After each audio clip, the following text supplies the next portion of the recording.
Alright. So here's the final ball pudding. I have a slice. And I have some hot custard.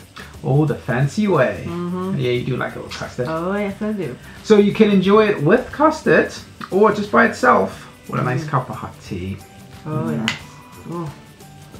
So, even though it does take a little while to make, roughly about 3-4 hours with the washing up and stuff. Yeah.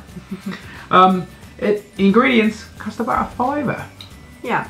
Really simple to make. And you know, once it's boiling in the pot, it's just a waiting game. But once it comes out, it's so worth the wait.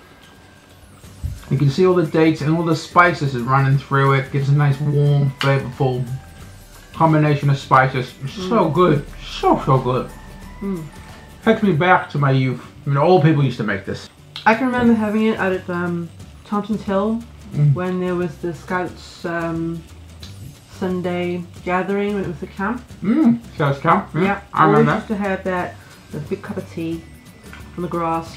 It was amazing. It's the best part of the afternoon. Thanks for watching. I really loved cooking ball pudding. And you know, if you try it, let us know how it goes for you. Yeah, and of course, if you enjoyed the video, then please like and share with as many people as possible and spread the love of how good St Helena food is. Yeah, until next time, see you later, lovey. Bye. Bye. So good. Wow. So good.